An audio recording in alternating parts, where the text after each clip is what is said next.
কি ব্যাপার, কাল সকাল তুমি উঠান ঝাড়ু দিচ্ছ যে? ও মা, এটা আবার কোন ধরনের কথা বললেন আপনি? উঠান আমি ঝাড়ু না দিলে কে দিবে? আপনি দিবেন? না না, তোমার ভাবিরা কোথায়? তোমার ভাবিদেরই তো উঠান ঝাড়ু দেওয়ার কথা। শোনেন, আপনাকে একটা কথা বলি। আজকে যখন আমার ভাবিরা ঘুম থেকে উঠবে, আপনি ওনাদের কাছ থেকে একটা কথা জিজ্ঞেস করবেন যে সূর্য কোন দিক দিয়ে ওঠে। সূর্য পূব দিক থেকে ওঠে, এটা তো সবাই জানে। সবাই জানলেও আমার ভাবিরা কিন্তু জানতে পারবে না। কারণ কি জানেন? ওনারা ঘুম থেকে উঠেই ঠিক 12টার সময়, আর সূর্য ওই সময় কোথায় থাকে?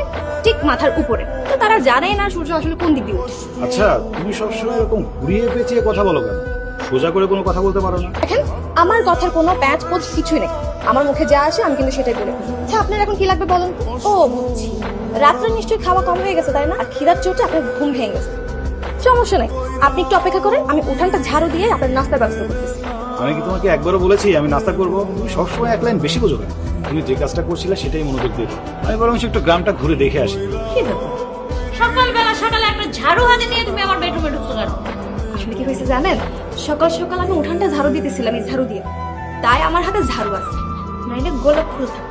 দেখছো তোমার বোনের কথা, দেখছো কথার ছিঁড়ি, দেখছো তার? ভাইয়া তোমার সব কথা শুনছে, তাই এখন সে আর কিছু বলতে পারবে না। এখন তুমি বলো, তুমি কেন ডাকছো আমাকে?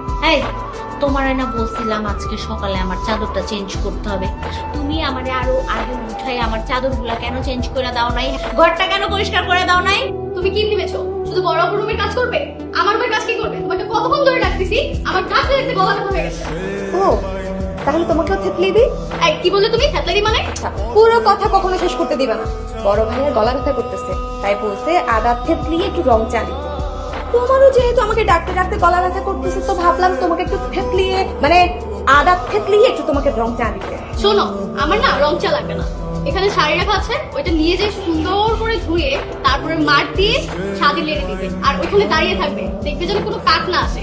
আমার কাপ রং চা দিস। লাও ঠেলা। ভাইয়া, তুমি ভাবির সাথে ডিসকাস করে নাও যে আগে কোনটা করবো।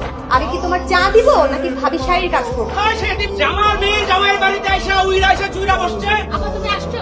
ওই এদিকে বাচ্চাটা তো বাসার বাইরে গেছে। যাই হোক, তোরা কোনো চিন্তা করিস না, আমি যখন আইসা পড়ছি এটার একটা সমাধান কইরেই যাব। তোমাদের চাকরি বাকরি কেমন চলতেছে? জিয়াবা ভালোই চলছে। স্যারকে বলে যদি আমাদের আরেকটু প্রমোশনের ব্যবস্থা করতেন, প্রমোশনটা যদি হয়। আমি যদি তাকে বুঝাইয়া বলি, সে আমাকে কোনোদিনই না করতে পারবে না। এখন আব্বার কাছে কত ধরনের আবদার, আর এতক্ষণ তো ফোনই দিতে চাইতেছিল না, এখন নিজেদের স্বার্থ সিদ্ধি করতেছে। বাদ দে তো তোদের চিলাচিলি, আগে তোদের বাড়ির সমস্যাটা সমাধান করি। আসসালামু আলাইকুম স্যার। স্যার, আপনি এই গ্রামে? এই একটু ঘুরতে আসছিলাম। আপনি এই গ্রামে? আপনি তো জানেন আমার দুটো মেয়ে আছে, এই গ্রামে ওদেরকে বিয়ে দিয়েছি। আমার মেয়েদের বিয়ের সব খরচ তো আপনিই দিয়েছি, আবার আমার দুই জামাইকেও চাকরি দিয়েছে। তো এই গ্রামে কোথায় আপনার মেয়ের বিয়ে হয়েছে? স্যার, ওই যে মতিন সাহেবের দুই ছেলে আছে না, কামাল আর জামাল, ওদেরকে আপনি চিনবেন কিভাবে?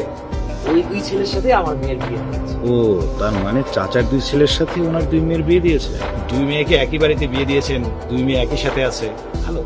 জি স্যার, সবই আপনার দোয়া। স্যার, আপনাকে একটা কথা বলি, আমার মেয়ের বিয়ের সময় তো আপনি আসতে পারেন না। এখন যদি আমার মেয়ের শ্বশুর বাড়িতে একটু যান, আমার মেয়েরা এবং আমার জামাইরা খুব খুশি হবে আপনাকে দেখতে। আমার মেয়ের জামাইরা খুব খুশি হবে, কারণ আপনার জন্যই তো ওদের চাকরি হয়েছে। এটা তো ওদের যোগ্যতায় ওরা পেয়েছে। শুধু যোগ্যতা দিয়ে চাকরি হয়, আপনার মতো যোগ্য মানুষও হয়। ওনার সাথেই বরং যাই, আমার পরিচয়টা পাওয়ার পর ওদের কি অবস্থা হয় গিয়ে একটু দেখি। পরে যখন বলছেন তখন চলুন। তুমি শোভা, জামাই বাবাসীরা কোথায় আছে? তোমরা আসো, দেখো কাকে নিয়ে আসছি।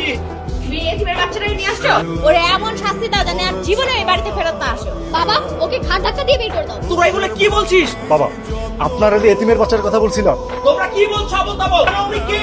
একটা এতিম। জানো উনি কে? উনি আমার স্যার, ওনার অফিসে আমি চাকরি করি। আর তোমাদের এই দুই বোনের বিয়ের সময় যে এত টাকা খরচ হয়েছে, এই টাকাগুলো কে দিয়েছে? উনি দিয়েছে। তোমরা দুজন যে চাকরি করো, উনি তোমাদেরকে চাকরিটা দিয়েছে। উনি চৌধুরী গ্রুপ অফ ইন্ডাস্ট্রিজের মালিক।